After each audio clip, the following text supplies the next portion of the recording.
Hi guys, how are you? कैसे हैं आप? एक बार फिर से आपका स्वागत है आपके अपने यूट्यूब चैनल हक आपका। महामैराथन होगी और डे बचे हैं आपके 34। ये आपको याद रखना है और इसी को आपको ध्यान में रख के अपनी तैयारी को और तेजी देनी है। मैं आपको एक बार बताना चाहूंगा, आज से 4 दिन बाद आपके यहाँ पर प्रीवियस पेपर और मॉक टेस्ट कराए जाएंगे। फिलहाल हम महामैराथन में क्या करा रहे हैं कि जो हमारे कॉन्सेप्ट रह गए हैं रिवीजन होने से, उनको हम यहाँ पर कंप्लीटली फिनिश कर रहे हैं। एक टॉपिक लेते हैं, उसके जितने भी क्वेश्चंस बन सकते हैं उनको सबको हम यहाँ डिस्कस करते हैं। तो यह मानते हुए कि आपने चैनल को सब्सक्राइब कर लिया होगा, आज के वीडियो को शुरू करते हैं। आपके सामने आपका फर्स्ट क्वेश्चन है और फर्स्ट क्वेश्चन को देखते हैं। देखिए, इसमें कहा गया है एक आपको एसेशन दिया हुआ है और एक आपको रीजन दिया हुआ है। आपको देखना है क्या एसेशन सही है, आपको ये भी देखना है क्या रीजन आर भी सही है, और साथ में ये भी बताना है क्या आर जो है आपका रीजन वो एक ही सही एक्सप्लेनेशन कर रहा है या नहीं। तो देखते हैं फर्स्ट। एक व्यापारिक प्रतिष्ठान को अचल संपत्ति में कम निवेश करने की आवश्यकता होती है। मतलब जो एक ट्रेडिंग कंसर्न होता है, एक जो ट्रेडिंग कंसर्न होता है, उसको कम इन्वेस्टमेंट करने की जरूरत होती है फिक्स एसेट में। बिल्कुल सही बात कह रहा है ये। ठीक है, क्योंकि यहाँ पर मशीनों की जरूरत कम होती है। वो तो क्या है, ट्रेडिंग कर रहा है, खरीद कर बेच रहा है, मैन्युफैक्चर नहीं कर रहा है। तो यहाँ पर ये बात सही है। दूसरा देखते हैं यहाँ पर क्या कह रहा है रीजन में। Our trading concern does not require to purchase plant and machinery. जो एक ट्रेडिंग कंसर्न होता है, डज नॉट रिक्वायर, उसको रिक्वायर नहीं होती है परचेज प्लांट एंड मशीनरी, उसको मशीन और प्लांट को परचेज करने की आवश्यकता नहीं होती है। किसको? ट्रेडिंग कंसर्न को। किसको? व्यापारिक प्रतिष्ठान को। तो ये भी बात सही है। इसका मतलब देखिए, यहाँ पर कम पैसे की जरूरत होती है, कम इन्वेस्टमेंट की। क्यों? क्योंकि उसको मशीन वगैरह खरीदनी नहीं होती। तो ये जो बता रहा है और ये एक ही बारे में बता रहा है, एक ही करेक्ट एक्सप्लेनेशन कर रहा है। ऑप्शन आपका क्या सही होगा? ए ऑप्शन आपका सही होगा, जिसमें बताया गया है कि दोनों ही ए और आर दोनों ट्रू है और आर एक ही करेक्ट एक्सप्लेनेशन करता है। नेक्स्ट क्वेश्चन देखते हैं। और देखिए, इसी से मिलता जुलता क्वेश्चन आपके सामने दूसरा है। In what type of organization is investment in fix asset essential. किस प्रकार के संगठन में अचल संपत्तियों में निवेश आवश्यक है? तो देखिए, उसी पर डिपेंड है अभी जिसकी हमने बात करी थी। तो देखिए, जब आप कुछ मैन्युफैक्चरिंग कर रहे हैं, कुछ निर्माण कर रहे हैं, तो उसमें आपको मशीनें चाहिए। और मशीनें मशीनें अगर आप खरीदते हैं, मशीन में आप इन्वेस्ट करते हैं, तो ये कहलाता है आपका फिक्स्ड इन्वेस्टमेंट। फिक्स इन्वेस्टमेंट की जरूरत कहाँ पर होती है? जहां पर मैन्युफैक्चरिंग होती है। तो ऑप्शन आपका बी सही होगा। नेक्स्ट क्वेश्चन देखते हैं। नेक्स्ट क्वेश्चन है आपका, a person buys 100 share at the rate 100 पर share of X Y Z company. एक एक्स वाई जेड कंपनी है, उसके 100 रुपीज वाले शेयर खरीदता है 100, एक पर्सन। कुछ समय बाद होता क्या है कि जो मार्केट प्राइस होते हैं शेयर के, वो इंक्रीज हो जाते हैं, वो एक शेयर 120 रुपए का हो जाता है। तो बताइए, how much wealth shall he have in the company. Company में अब उसकी संपत्ति कितने रुपए की होगी? 12,000 की, 8,000 की, 10,000 की, या 10,120 की? तो देखिए, उसकी अब हो जाएगी संपत्ति, उसके पास 100 शेयर है और एक शेयर अब कितने का है? 120 का। तो ये हो जाएगी उसकी 12,000 की। तो ऑप्शन यहाँ पर ए सही होगा। नेक्स्ट क्वेश्चन देखते हैं। Which capital out of the following should be use in the case of better cash flow position. कह रहे बेहतर नकदी प्रवाह स्थिति में, अगर बेहतर नकदी प्रवाह होता है तो इस स्थिति में किस पूंजी का उपयोग किया जाना चाहिए? कौन सी पूंजी का उपयोग किया जाना चाहिए अगर नकदी का प्रवाह बहुत ज्यादा होता है? इक्विटी पूंजी, इक्विटी शेयर पूंजी, सी मतलब ए और बी दोनों का, इनमें से कोई नहीं। तो ऐसे उसमें हमें डेप्ट कैपिटल का यूज किया जाना चाहिए, ऋण पूंजी का प्रयोग करना चाहिए अगर हमारा कैश फ्लो अधिक अधिक होता है। नेक्स्ट क्वेश्चन देखते हैं। नेक्स्ट क्वेश्चन आपके सामने है। देखिए, यहाँ पर आपको दिया हुआ है, एक चित्र दिया हुआ है, आपको चित्र को ध्यान से देखना है। और चित्र को देखने के बाद आपको देखिए इस चित्र में क्या दिखाया गया है। यहाँ पर आपको एक सर्कल दिखाकर, और उसमें दिखाया गया है एक पोर्शन है आपका किसका? डेप्ट का। डेप्ट भी है और साथ में इसको बताया गया है कि ये इक्विटी भी है। डेप्ट इक्विटी दोनों है। तो इसको क्या कहेंगे? फाइनेंशियल लिवरेज, ऑपरेटिंग रिस्क कहेंगे, इन्वेस्टमेंट डिसीजन कहेंगे, डिविडेंड डिसीजन कहेंगे। तो ये शो कर रहा है आपका फाइनेंशियल लिवरेज। फाइनेंशियल या वित्तीय लीवरेज क्या होता है? वित्तीय लीवरेज एक ऐसी पूंजीगत ढांचा होता है, या आप कह सकते हैं इसको कि ये एक ऐसा स्ट्रक्चर होता है जिसमें दोनों होते हैं, डेप्ट भी होता है और प्लस इक्विटी भी होती है। दोनों से मिलकर जो पूंजी बनती है उसको क्या बोलते हैं आपके? इक्विटी और डेप्ट दोनों ही होते हैं इसमें, तो इसको फाइनेंशियल लीवरेज कहते हैं।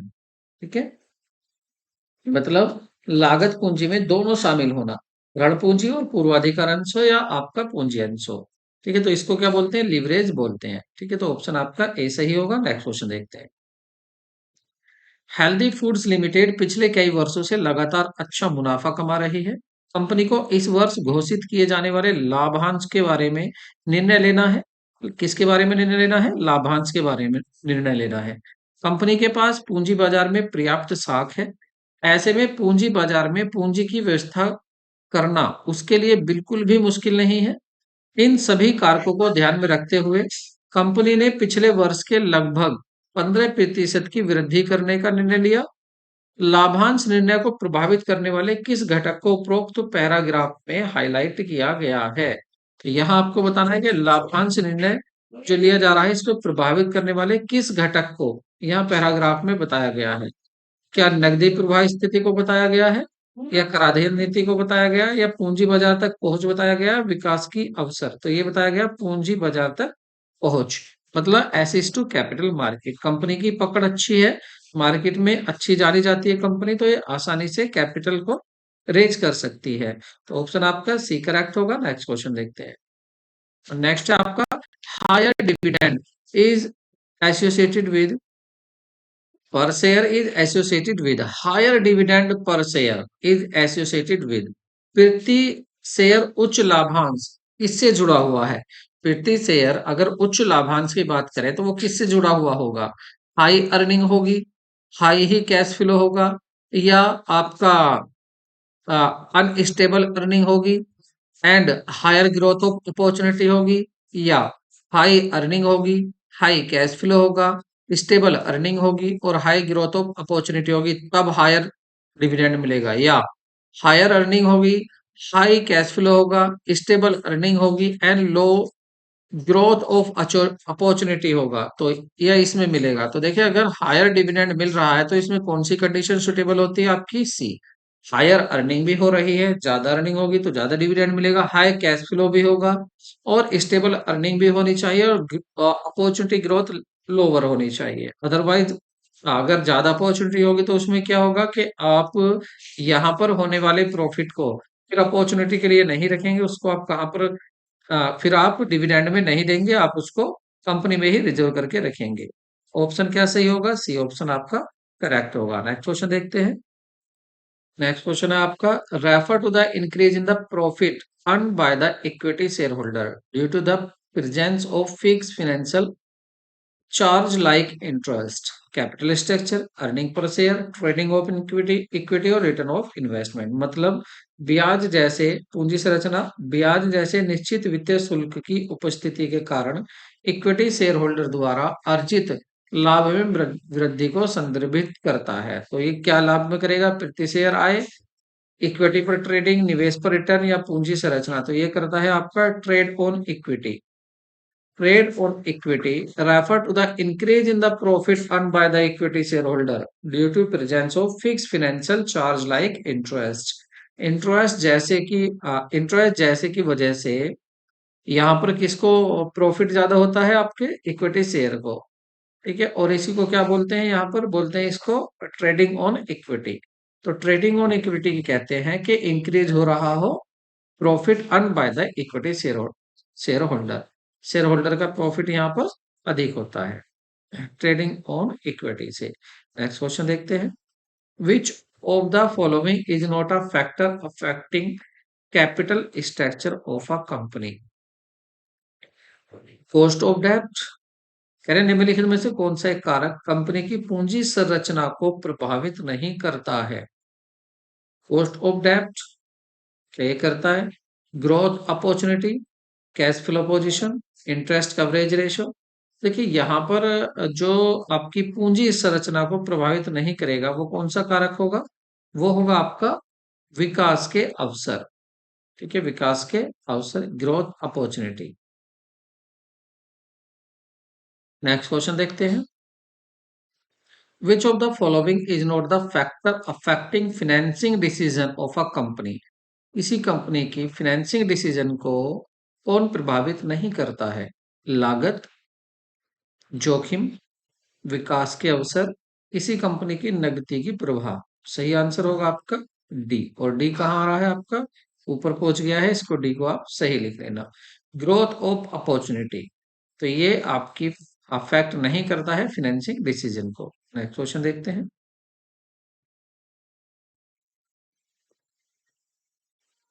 In case of price rise, यदि प्राइस राइज हो रहे हो, मूल्य वृद्धि की स्थिति में उत्पादन के पिछले स्तर को बनाए रखने के लिए कार्यशील पूंजी की आवश्यकता होती है।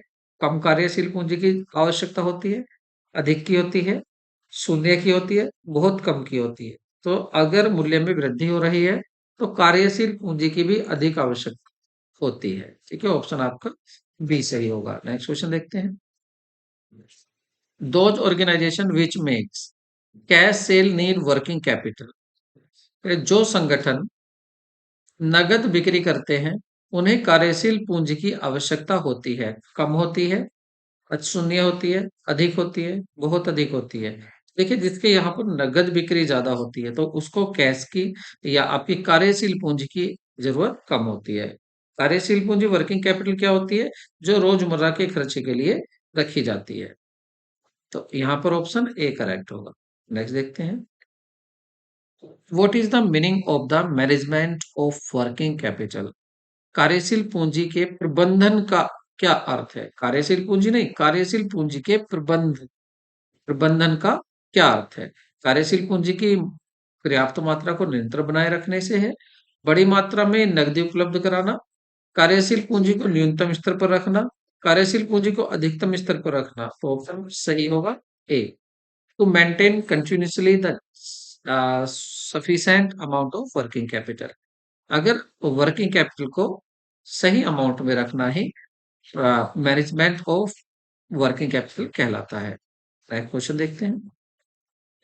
Current asset of a business firm should be financed through, किसी व्यवसाय फर्म की चालू परिसंपत्तियों का वित्त पोषण निम्नलिखित माध्यम में से किया जाना चाहिए।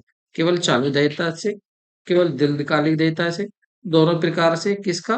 किसी फर्म की चालू परिसंपत्तियों का वित्त पोषण कहाँ से किया जाना चाहिए? चालू देयता से या दीर्घकालीन देयता से? तो ये किया जाना चाहिए, दोनों ही प्रकार से किया जा सकता है। चालू से भी हो, आपका दीर्घकालिक से भी। नेक्स्ट क्वेश्चन देखते हैं।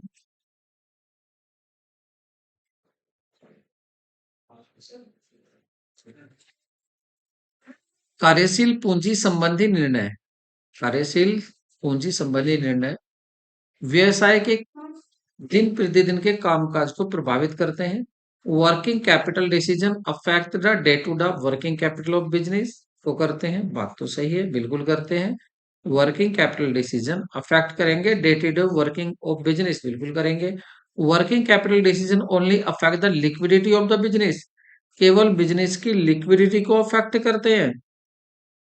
दूसरा कह रहा है कि कार्यशील पूंजी संबंधी निर्णय केवल व्यवसाय की तरलता को प्रभावित करते हैं, तो ये गलत है, ये गलत है। ठीक है, तो क्योंकि ये तरलता को नहीं, और भी चीजें जिनको ये प्रभावित करते हैं। ठीक है, तो किसको और किसको करते हैं ये? तो इनको जो दैनिक भुगतान है उनसे, उनको भी ये प्रभावित करते हैं, चालू दायित्व भुगतान को भी करते हैं, नगद छूट को भी करते हैं। काफी है जिनको ये करते हैं। तो यहाँ पर आपका पहला सही है लेकिन दूसरा गलत है। ऑप्शन आपका क्या सही होगा? पहला सही है लेकिन दूसरा गलत। ऑप्शन आपका सी सही होगा। नेक्स्ट क्वेश्चन देखते हैं। Which of the following statement does not highlighted in the importance of the financial planning? Financial planning के, फाइनेंशियल प्लानिंग को कौन सा हाईलाइट नहीं कर रहा है, ये आपको बताना है। पहला ऑप्शन है वित्तीय नियोजन के तहत तैयार की गई विस्तृत कार्य योजनाएं अपव्यय प्रयासों के दोहराव और नियोजन में अंतराल को बढ़ाती है, नहीं, ये गलत है। दूसरा, यह भविष्य में विभिन्न व्यवसायिक स्थितियों के तहत क्या हो सकता है, इसका पूर्वानुमान लगाने में मदद करता है, बिल्कुल करता है। यह निरंतर आधार पर निवेश और वित्त पोषण निर्णयों के बीच एक कड़ी प्रदान करता है, बिल्कुल करता है। यह व्यावसायिक झटकों और आश्चर्यों से बचने में मदद करता है और कंपनी को भविष्य की तैयारी करने में मदद करता है, ये भी ठीक है। तो कौन सा नहीं है, तो वो ए ही नहीं है। ऑप्शन ए आपका करेक्ट होगा। नेक्स्ट क्वेश्चन देखते हैं। Statement, there is some amount of financial risk in the डेब्ट फाइनेंसिंग। ऋण वित्त पोषण में कुछ मात्रा में वित्तीय जोखिम होता है। The risk associated with each sources of capital is same. क्या सभी, तो ये तो गलत कह रहे हैं, कह रहे हैं risk associated with the each sources of capital is same. क्या सभी में कैपिटल का जितना भी सोर्सेज होते हैं सभी में रिस्क सेम होता है? ऐसा तो नहीं है, ऐसा तो नहीं होता। तो दूसरा तो ये गलत कह रहे हैं। और पहला, there is some amount of financial risk in डेब्ट फाइनेंसिंग। डेब्ट फाइनेंसिंग में रिस्क होता है, बिल्कुल होता है। तो पहला सही है, दूसरा गलत है। इसका मतलब ऑप्शन आपका ए सही होगा। नेक्स्ट क्वेश्चन देखते हैं। A company having ability to borrow at a lower rate is in a better position to the employ higher equity. A company having ability to borrow at a lower rate in is in a better position to the employ higher equity. कम दर पर उधार लेने की क्षमता रखने वाली company उच्च equity को नियोजित करने की बेहतर स्थिति में होती है। बात तो ये गलत है, ऐसा तो नहीं होगा। ये कम दर पर उधार लेने की क्षमता वाली कंपनी ही उच्च इक्विटी को नियोजित करने का बेहतर स्थिति में होगी, ऐसा नहीं है। पहला गलत है। दूसरे स्टेटमेंट देखते हैं। A company willing to hold management control should prefer डेब्ट fund as they do not cause a dilution of control. प्रबंधन नियंत्रण रखने की इच्छुक कंपनी को ऋण निधि को प्राथमिकता देनी चाहिए क्योंकि वे नियंत्रण को कमजोर नहीं करते। ये भी बात यहाँ पर गलत है, क्योंकि प्रबंध नियंत्रण रखने की इच्छुक कंपनी को तो ऋण को प्राथमिकता नहीं, उसे तो पूंजी को मतलब कैपिटल को, शेयर को उसे ज्यादा प्राथमिकता देनी चाहिए, ऋण को कम। तो दोनों ही बातें यहाँ पर गलत है, तो ऑप्शन आपका डी सही होगा। नेक्स्ट क्वेश्चन देखते हैं।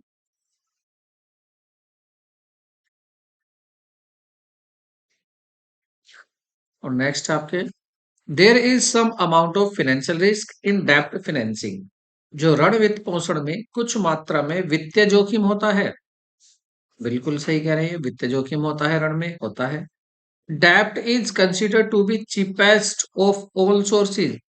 डेब्ट को सबसे सस्ता भी समझा जाता है। ये भी बात यहाँ पर सही नहीं है। नहीं, ये भी बात सही है, हाँ। देखिए, रिस्की भी होता है और ये सस्ता भी होता है, दोनों ही बातें सही है। चीपेस्ट भी होता है और ये रिस्की भी होता है, तो दोनों बातें सही हैं। लेकिन यहाँ पर कह रहा था कि ये वित्त पोषण मात्रा में जोखिम होता है। अब जोखिम क्यों होता है ये नहीं बताया। इसका मतलब करेक्ट एक्सप्लेनेशन नहीं हो रहा, लेकिन दोनों बातें है सही। ऑप्शन आपका क्या होगा? बी सही होगा। Both A and R are true. R is not correct explanation of A, लेकिन आर ए की करेक्ट एक्सप्लेनेशन नहीं है। नेक्स्ट क्वेश्चन देखते हैं। Laser of spread of business activity. Larger of the sphere of business activity, greater the need of fixed capital। व्यवसायिक गतिविधियों का प्रसार जितना बड़ा होगा, स्थायी पूंजी की आवश्यकता भी उतनी अधिक होगी। क्या ये बात सही है? सही है। छोटा बिजनेस होगा तो छोटे कैपिटल की जरूरत होगी, ज्यादा होगा तो ज्यादा की जरूरत होगी, सही कह रहे हैं। दूसरा, leasing facility avoids huge fund required to buy fix asset. की सुविधा से स्थायी संपत्ति खरीदने के लिए आवश्यक बड़ी राशि से बचा जा सकता है, सही कह रहे हैं, इससे बचा जा सकता है। अगर आप लीज पर ले रहे हैं तो आपको खरीदने की क्या जरूरत है, जब आप लीज पर ले रहे हैं, तो इससे जा सकता है, बिल्कुल बचा जा सकता है। तो दोनों ही कथन यहाँ पर क्या है आपके करेक्ट हैं, एक ऑप्शन आपका सी सही होगा। नेक्स्ट देखते हैं। Which of the following statement does not highlighted the factor affecting financing decision? Cash flow position, fixed operating cost, state of capital market और credit allow। निम्नलिखित में से कौन सा कथन वित्त पोषण निर्णय को प्रभावित करने वाले कारकों को उजागर नहीं करता है? नकदी प्रवाह की स्थिति, निश्चित परिचालन लागत, पूंजी बाजार की स्थिति और ऋण की अनुमति। ऑप्शन सही होगा ऋण की अनुमति, क्रेडिट अलोवेंस।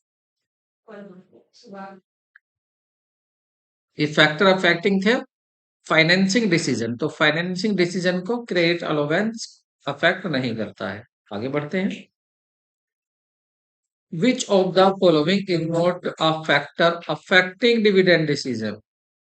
निम्नलिखित में से कौन सा कारक लाभांश निर्णय को प्रभावित नहीं करता है? नियंत्रण विचार, कमाई की राशि, कमाई की स्थिरता, विकास के अवसर, मतलब control of consideration dividend decision को, या amount of earning, stability earning, growth opportunity. तो सही ऑप्शन होगा आपका ए, कंट्रोल कंडीशन कंसिडरेशन जो है नियंत्रण विचार, ये डिविडेंड डिसीजन को प्रभावित नहीं करता है। आगे बढ़ते हैं। Choose the correct option about the dividend decision from the options given below. It refer that determine as to how the total funds required will be made available from various long-term sources, या आपको क्या करना है, आपको choose करना है correct option about dividend decision from the option. आपको dividend decision के बारे में सही कथन बताना है।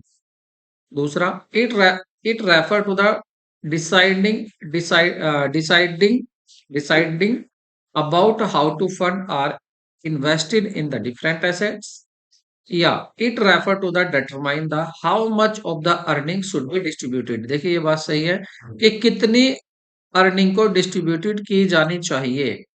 डिविडेंड डिसीजन क्या बताता है कि कितनी अर्निंग हमें डिस्ट्रीब्यूट करनी चाहिए, तो ऑप्शन आपका सी सही होगा।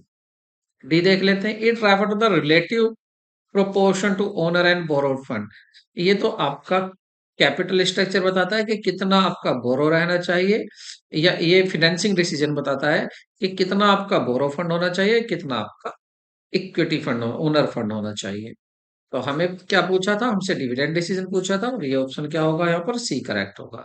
नेक्स्ट देखते हैं, और नेक्स्ट में आपको मैचिंग करनी है और चूज करना है आपको कॉलम ए में दिए गए स्थायी पूंजी आवश्यकता को प्रभावित करने वाले कारक कॉलम 2 में दिए गए स्पष्टी से मिलान करने हैं। नेचर ऑफ बिजनेस, तो नेचर ऑफ बिजनेस किसको प्रभावित करेगा? A trading organization needs lower investment in fixed asset as compared to manufacturing organization। देखिए नेचर ऑफ बिजनेस का मतलब ये है कि जो आपका ट्रेडिंग ऑर्गेनाइजेशन होगा उसको कम इन्वेस्टमेंट की जरूरत होगी फिक्स एसेट में, अगर कंपेयर करें मैन्युफैक्चरिंग ऑर्गेनाइजेशन। तो ये नेचर है, नेचर पर डिपेंड करता है, ठीक है। टेक्नोलॉजी अपग्रेडेशन, इसको देखते हैं। टेक्नोलॉजी आ जाएगा आपका mobile phone becomes obsolete faster and are replaced much sooner than furniture as many other asset, hence these type of business required more fixed capital। Technology upgradation से क्या होगा, अधिक कैपिटल की जरूरत होगी, क्योंकि इनमें क्या होता है तेजी से चेंज होते हैं टेक्नोलॉजी में।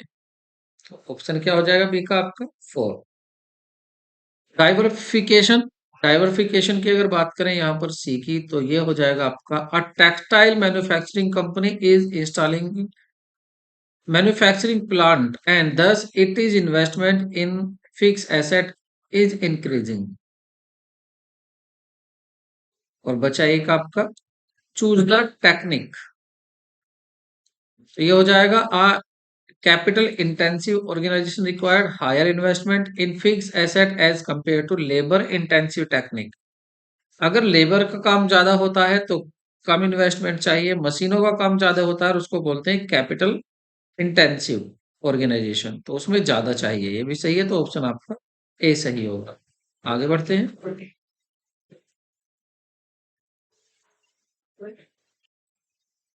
एक व्यापारिक प्रतिष्ठान को अचल संपत्ति में कम निवेश की आवश्यकता होती है।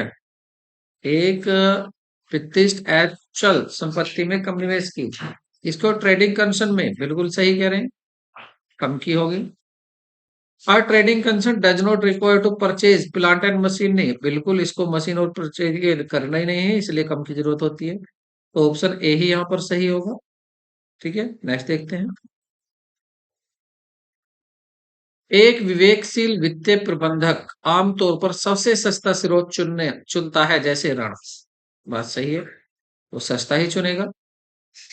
लेकिन सबसे सस्ता ऋण, ऋण ही नहीं, सबसे सस्ता ऋण ही थोड़ी ना होता है। प्रत्येक स्रोत से जुड़ा जोखिम अलग अलग हो, अलग अलग है, ये बात सही है। और यहाँ पर एक जो विवेकशील प्रबंधक होगा तो वो हमेशा यही सोचता है कि उसको सस्ते से सस्ता सोर्सेज ऑफ फंड मिलना चाहिए। जैसे ऋण को भी मान सकते हैं, लेकिन ऋण सबसे सस्ता नहीं होता।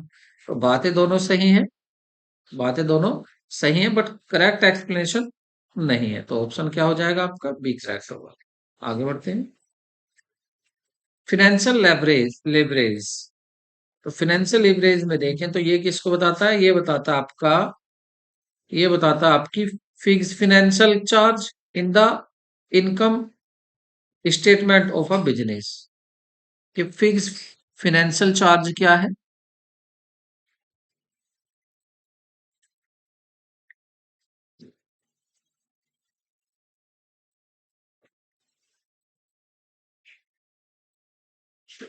तो फिनेंशियल लीवरेज क्या बताता है? ये बताता है आपका कि presence of fix financial charge, कि फिक्स फिनेंशियल चार्ज कितना है, कितना आपको वापस देना है income statement. Financial risk,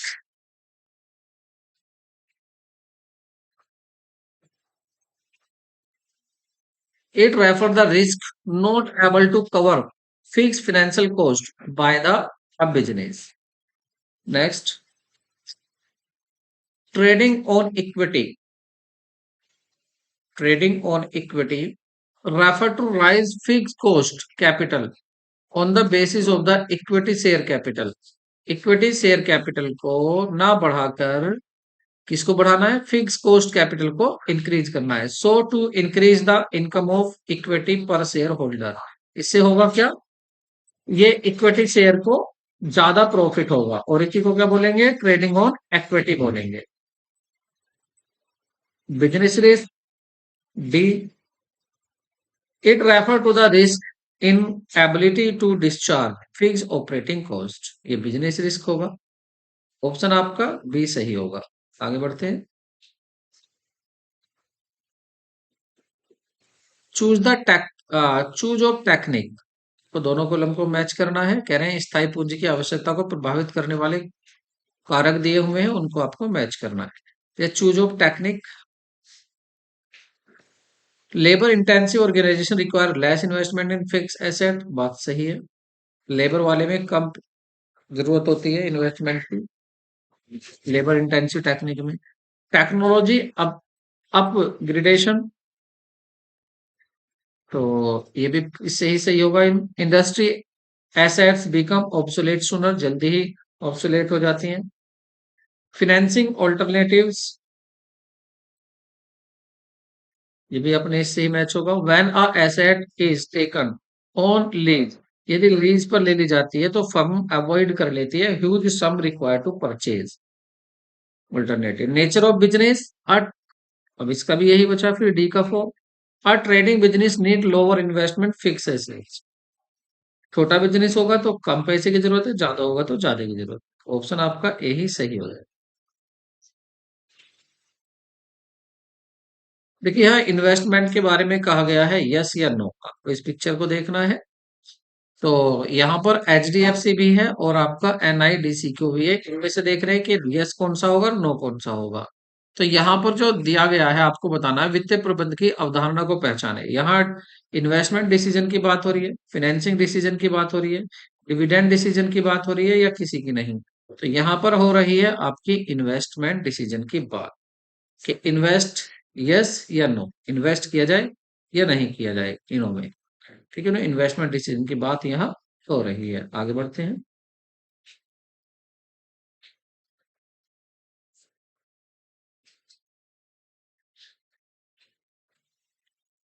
company afraid of the take over bid would prefer डेप्ट टू इक्विटी।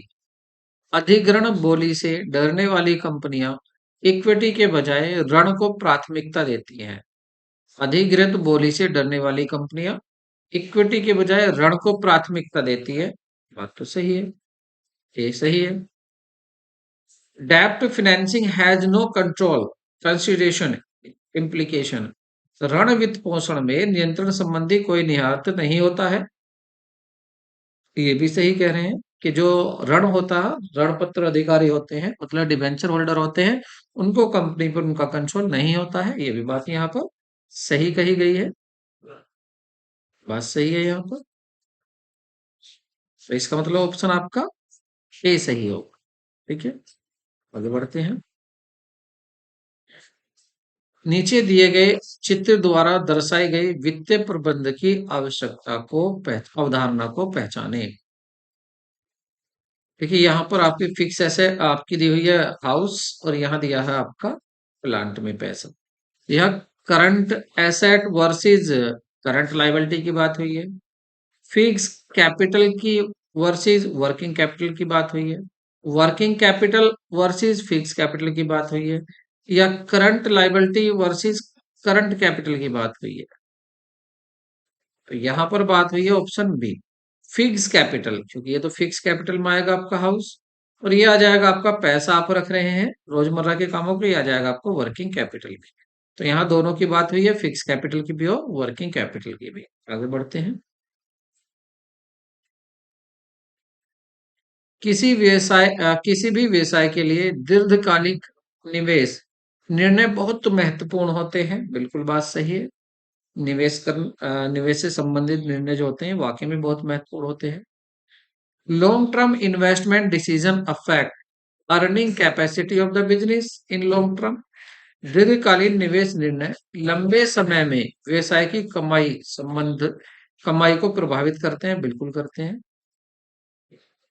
दोनों बातें सही हैं। करेक्ट एक्सप्लेनेशन भी है, तो ऑप्शन आपका ए सही होगा। आगे बढ़ते हैं और आगे देखते हैं। The difference between current asset and current liability is called. Current asset में से अगर करंट लाइबिलिटी आप कम कर देते हैं तो ये क्या आता है आपका, ये आता है आपका वर्किंग कैपिटल। और अब वर्किंग कैपिटल की भी बात ये है, वर्किंग कैपिटल होगा, फिक्स कैपिटल होगा, ग्रॉस वर्किंग कैपिटल होगा, नेट वर्किंग कैपिटल होगा। कैसे ये होगा, नेट वर्किंग कैपिटल, अगर करंट एसेट में से करंट लायबिलिटी कम कर देते हैं। और करंट एसेट के टोटल को क्या बोलते हैं, इसको बोलते हैं ग्रोस वर्किंग कैपिटल। ये आपको याद रखना है, वर्किंग कैपिटल खाली, इससे आपको कंफ्यूज नहीं होना है। ठीक है, तो नेक्स्ट क्वेश्चन देख लेते हैं। When fixed assets are available on lease, the need of fixed capital is। अगर देखिए आप फिक्स एसेट को, जैसे आप मशीनों को खरीद रहे नहीं हैं, उन्हें आप लीज पर ले रहे हैं, पेपर उपलब्ध करा रहे हैं, तो यहाँ पर आपको अचल पूंजी की आवश्यकता अधिक होगी, अत्यधिक होगी, शून्य होगी, कम होगी। तो यहाँ पर आपको कम पैसे की जरूरत होगी। ठीक है, कम पैसा आपको इन्वेस्ट करना पड़ेगा, क्योंकि अब मशीन आपको खरीदनी तो है नहीं, आपको तो लीज पर मिल रही है। ऑप्शन आपका डी करेक्ट होगा। ठीक है, नेक्स्ट क्वेश्चन देखते हैं। Financial leverage is called favourable if. वित्तीय उत्तोलन को अनुकूल कहा जा सकता है, कब कहा जा सकता है, जब ROI ऋण की लागत से अधिक हो। ये आपको याद रखना है, ROI किससे ज्यादा होना चाहिए, ये ज्यादा होना चाहिए रेट ऑफ इंटरेस्ट से, ऋण की लागत से ये ज्यादा होना चाहिए, तो भी क्या हो सकता है आपका, तभी आपका फाइनेंशियल लिवरेज फेवरेबल हो सकता है। तो आपको ये कंडीशन याद रखनी है, ROI क्या होना चाहिए, ज्यादा होना चाहिए, रिटर्न ऑन इन्वेस्टमेंट। और ये कैसे आता है, ये आता है आपका earning before interest and tax और upon interest on long term डेब्ट, सॉरी कैपिटल एम्प्लॉय, जितनी भी एसेट्स होती है उस पर। ठीक है, इसके लिए फॉर्मूला देख लेते हैं क्या होगा। इसके लिए आपका फॉर्मूला होगा ROI is equal to earning before interest and tax upon total investment, total investment. और इसी के साथ एक फॉर्मूला और लिख लेना, ICR का भी लिख लेते हैं, ICR। इंटरेस्ट कवरेज रेशियो, इसका फॉर्मूला क्या होगा? Earning before interest and tax upon interest. और इंटरेस्ट भी किस पर होता है? इंटरेस्ट ऑन लॉन्ग टर्म डेब्ट। ठीक है। तो अगर आपका आर ओ आई ज्यादा है आर आई से, तो इस कंडीशन को क्या बोलते हैं कि ये हमारा फेवरेबल होगा। ये हमारा फिनेंशियल लीवरेज क्या होगा? फेवरेबल होगा। तो ऑप्शन आपका ए करेक्ट होगा। नेक्स्ट क्वेश्चन देखते हैं।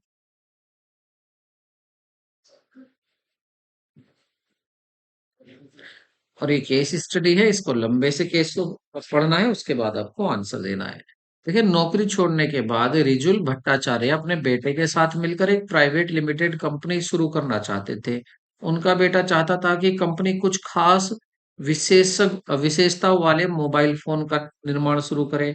रिजुअल भट्टाचार्य को लगा कि मोबाइल फोन जल्दी ही पुराने हो जाते हैं और इन व्यवसाय में नियमित रूप से भारी निश्चित पूंजी निवेश की आवश्यकता होती है। इसलिए उन्होंने अपने बेटों को फर्नीचर व्यवसाय शुरू करने के लिए राजी कर लिया। निश्चित पूंजी आवश्यकताओं को प्रभावित करने वाले कारकों की पहचान करें, जिनमें रिजुल भट्टाचार्य को मोबाइल फोन के बजाय फर्नीचर व्यवसाय को चुनने को प्रेरित करा। तो यहाँ पर देखिए, नेचर ऑफ बिजनेस की बात हुई है, डाइवर्सिफिकेशन की, या चॉइस ऑफ टेक्नोलॉजी के, टेक्नोलॉजी अपग्रेडेशन की। तो यहाँ पर बात हुई है प्रौद्योगिकी उन्नयन की।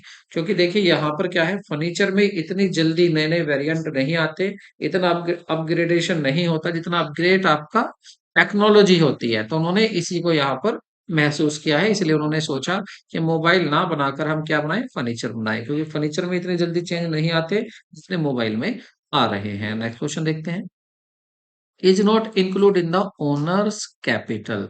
ओनर्स कैपिटल में मालिक की पूंजी में किसको शामिल नहीं किया जाता है?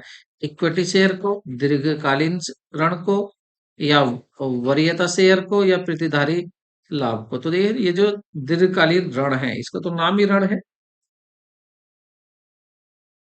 इसका तो नाम ही ऋण है। ऋण मतलब लॉन्ग टर्म डेप्ट। और यहाँ लॉन्ग टर्म डेप्ट की बात नहीं कर रहे, यहाँ हम बात करें ओनर्स कैपिटल की। ओनर्स कैपिटल में तो इक्विटी शेयर, प्रीफरेंस शेयर और रिटेन्ड अर्निंग हो सकती है। रिटेन्ड अर्निंग जो अनडिस्ट्रीब्यूटेड प्रॉफिट है, जो प्रॉफिट व्यवसाय से ही कमाया गया है। तो ऑप्शन क्या होगा यहाँ से? बी ऑप्शन सही होगा। नेक्स्ट क्वेश्चन देखते हैं। जैसे जैसे वित्तीय उत्तोलन बढ़ता है, निधियों की लागत भी बढ़ती है। तो ये बात सही है? बिल्कुल गलत है। इसलिए ऐसा क्योंकि ऋण की लागत इक्विटी की तुलना में कम आती है। इक्विटी की तुलना में कम आती है ऋण की लागत। यहाँ तो सही है ये तो। तो इसका मतलब ऑप्शन आपका डी सही होगा। आगे बढ़ते हैं। लोटस फूड लिमिटेड एक बहुराष्ट्रीय कंपनी है। श्री राघव चड्ढा इसके वित्त प्रबंधक हैं। वे इक्विटी शेयर धारक द्वारा निवेश की गई पूंजी के बजाय मूल्य को बढ़ाने के लिए प्रयास कर रहे हैं। उन्होंने 10+2 बिजनेस स्टडीज की पाठ्य पुस्तक में पहले ही पढ़ लिया था कि यह तभी संभव हो सकता है जब शेयरों को बाजार मूल्य बढ़े, और शेयरों का बाजार मूल्य तभी बढ़ सकता है जब वे इष्टतम निवेश निर्णय, इष्टतम वित्त पोषण निर्णय और इष्टतम लाभांश निर्णय लें। उन्होंने ऐसा ही किया और सफलता प्राप्त की। उपरोक्त पैराग्राफ में वित्तीय प्रबंध के किस उद्देश्य को उल्लेख किया गया है? वेल्थ मैक्सिमाइजेशन के, प्रॉफिट मैक्सिमाइजेशन के, डिविडेंड मैक्सिमाइजेशन के, इनमें से कोई नहीं। तो सही होगा वेल्थ मैक्सिमाइजेशन। धन की अधिकतमीकरण के वो कैसे हो सकता है, वो सारी बातें यहाँ पर बताई हैं। नेक्स्ट क्वेश्चन देखते हैं। कक्षा 12 वाणिज्य की पूंजी संरचना के चयन को प्रभावित करने वाले कारक विषय पढ़ने के बाद शिक्षक ने छात्रों से पूंजी संरचना के चयन को प्रभावित करने वाले किसी एक कारक को बताने के लिए कहा। सबसे पहले मिस मोहिनी ने अपना हाथ उठाया। उन्होंने इस प्रकार समझाया कि धन जुटाने की प्रक्रिया में कुछ लागत शामिल होती है। शेयर और डिबेंचर के सार्वजनिक निर्गम के लिए भारी व्यय की आवश्यकता होती है। वित्तीय संस्थाओं से ऋण प्राप्त करना इतना महंगा नहीं होता। ये विचार ऋण और इक्विटी के बीच चयन को प्रभावित कर सकते हैं। मिस मोहनी द्वारा बताए गए पूंजी संरचना के चयन को प्रभावित करने वाले कारक की पहचान कीजिए। ये कॉस्ट ऑफ डेब्ट की बात कर रही है, कॉस्ट ऑफ इक्विटी की, या टैक्स रेट की, या फ्लोटेशन कॉस्ट की। तो वो बात करिए फ्लोटेशन कॉस्ट की। फ्लोटेशन कॉस्ट क्या होती है? जैसे आप डेब्ट लेकर बिजनेस करना चाहते हैं, तो उस डेब्ट लेने को कितना खर्चा आएगा, उसको बोलते हैं फ्लोटेशन कॉस्ट। और कभी कभी इसको कहाँ से पूरा कर लिया जाता है, आपके कभी कभी इसको कॉमर्शियल पेपर से पूरा कर लिया जाता है, इसलिए उनको क्या बोलते हैं, ब्रिज फाइनेंसिंग कहते हैं। नेक्स्ट क्वेश्चन देखते हैं।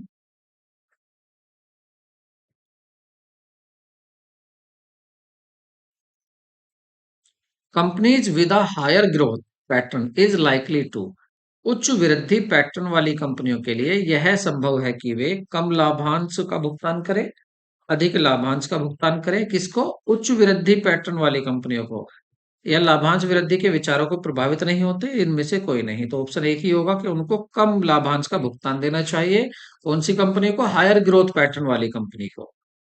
एक्सक्यूज मी, आगे बढ़ते हैं। A company is attracted to which capital out of the following with reference to flotation cost? Equity share capital, preference share capital, डेब्ट कैपिटल, इनमें से कोई नहीं। तो ऑप्शन होगा डेब्ट कैपिटल। ऋण पूंजी, ऋण पूंजी से क्या करे कंपनी, क्या कर सकती है? फ्लोटेशन कॉस्ट में एक कंपनी किस पूंजी को आकर्षित कर सकती है? लागत, फ्लोटेशन लागत के संदर्भ में एक कंपनी। फ्लोटेशन कॉस्ट अभी बताई थी मैंने, एक ऋण को लेने की लागत। आगे देखते हैं। Share holder, shares holders current wealth in a company is face value of the share into market price of share, या number of share into face value of share, या number of share into current market price per share, या number of share और profit. तो ये तो वही वाला question आ गया जो अभी पूछा था शुरू में ही, जिसमें 12,000 आ रहा था उसका। तो कितने शेयर थे उसके पास? 100 थे। और कंपनी में मार्केट प्राइस क्या था? 120 था। तो इससे तो हमने बनाया था 12,000 उसका यहाँ पर। ऑप्शन आपका क्या होगा? सी सही होगा। नेक्स्ट क्वेश्चन देखते हैं। When a proportion of debt on equity is such that result in an increase in the value of equity, तो इसको क्या कहेंगे? Working capital, fix capital, capital structure, दोनों कहेंगे। तो सही ऑप्शन होगा कैपिटल स्ट्रक्चर। ये क्या होता है? ये रेशो होता है इक्विटी और डेप्ट का, कि कितनी आप इक्विटी ले रहे हैं, कितना आप डेप्ट ले रहे हैं। कोविड 19 महामारी के दौरान रेस्टोरेंट उद्योग को कई बड़ी चुनौतियों का सामना करना पड़ा। मंदी के कारण मांग में भारी कमी आई। अप्रैल 2022 से कोविड का असर कम होने लगा, अर्थव्यवस्था में तेजी आने लगी और रेस्टोरेंट उद्योग में उछाल देखा गया। इसका नतीजा ये हुआ कि उत्पादन और बिक्री में वृद्धि के साथ साथ बड़ी मात्रा में कार्यशील पूंजी की आवश्यकता थी। ऊपर बताइए कि ऊपर चर्चा की गई कार्यशील पूंजी की आवश्यकताओं को प्रभावित करने वाले कारक बताइए। क्या मौसमी कारक हैं, उत्पादन कारक हैं, परिचालन कारक हैं, व्यापार चक्र? तो यहाँ पर है बिजनेस साइकिल प्रभावित करने वाले कारक में। यहाँ पर इस केस को समझते हैं, फिर आंसर देते हैं। आरोहन लिमिटेड एक ऑटोमोबाइल निर्माता है जो दोपहिया वाहनों के निर्माण में विविधता ला रहा था। जानते थे कि भारत विकास के पथ पर है और उसे उपभोक्ता की एक नई नस्ल पहली गाड़ी के लिए उत्सुक है। बाजार में नए उत्पादों को बहुत अच्छी प्रतिक्रिया दी। कंपनी को ऋण देने की आवश्यकता नहीं थी क्योंकि उसके पास जमा राशि के साथ 4-6 महीने के अग्रिम ऑर्डर थे। इसके अलावा अपने संचालन के प्रबंध में दक्षता के साथ कारण कोई वाहन असेंबली लाइन से बाहर आता था, उसे डीलर के पास भेज दिया जाता था। ऊपर चर्चा किए गए किसी एक कारण को बताइए जिससे फर्म को अपनी कार्यशील पूंजी की कुशलतापूर्वक प्रशमन करने में मदद मिलेगी। Credit avail, credit allowed, inflation, growth, prospectus. तो सही होगा आपका ऋण की अनुमति, क्रेडिट अलाउड।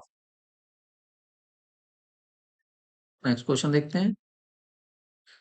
सोनिया 10+2 कॉमर्स की छात्रा है। एक दिन उसने अपनी कक्षा में पूंजी संरचना के निर्धारक विषय पर प्रस्तुति दी। उसने अपनी पुस्तक प्रस्तुति इस प्रकार दी कि प्रस्तुति के प्रत्येक सार्वजनिक निगम को सेबी के दिशा निर्देश का पालन करना होता है। बैंकों और अन्य वित्तीय संस्थाओं में धन जुटाने के लिए अन्य मानदंडों को पूरा करना होता है। इन मानदंडों को पूरा करने में सापेक्ष आसानी से वित्त के स्रोत के चयन का असर हो सकता है।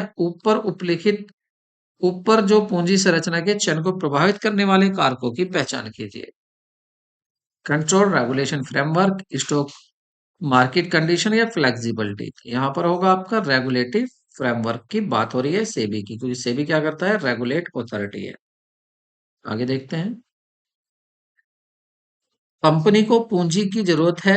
वित्तीय मामलों के सलाहकार श्री अंकित सिंगला एक चार्टर अकाउंटेंट हैं। इस मामले में सलाह लेने के लिए कंपनी ने श्री सिंगला से संपर्क किया। उनकी सलाह थी कि मंदी के दौरान मुनाफा कम हो जाता है और निवेशक निश्चित आय अर्जित करने के लिए डिबेंचर में निवेश करना पसंद करते हैं। इसलिए कंपनी के लिए डिबेंचर जारी करना उचित होगा। उपरोक्त पैराग्राफ में वित्त पोषण निर्णय को प्रभावित करने वाले किस कारक का उल्लेख किया गया है? क्या कॉस्ट का, रिस्क का, फ्लोटेशन कॉस्ट का या स्टेट ऑफ कैपिटल मार्केट का? तो यहाँ पर स्टेट ऑफ कैपिटल मार्केट की बात हुई है कि कब कौन सा स्थिति, पूंजी बाजार की स्थिति के बारे में बात की गई है कि पूंजी बाजार की स्थिति कब कैसी होती है, कब कौन सी पूंजी आसानी से मिल जाती है। आगे बढ़ते हैं।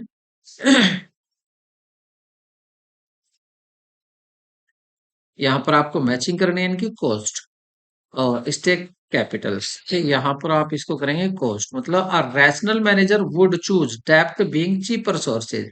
वो कॉस्ट में क्या देखता है कि चीपर सोर्सेज कौन सा होगा, ठीक है, कहाँ से आसानी से कॉस्ट कम से कम आनी चाहिए आपके फाइनेंस की। State of capital market, state of capital market बिल्कुल अभी इसकी बात की थी हमने, तो ये किससे आ जाएगा, during the period when stock market is rising more people invest in the equity. जब आपकी स्टॉक मार्केट बढ़ती है तो अधिकतर अधिक लोग इन्वेस्ट करना चाहते हैं। Fix operating cost, fix operating cost, तो ये हो जाएगा आपका सेकंड। इफ ऑपरेटिंग कॉस्ट कम होती है, यदि ऑपरेटिंग कॉस्ट कम होती है तो मोर डेप्ट फाइनेंसिंग प्रेफर्ड होती है। ठीक है।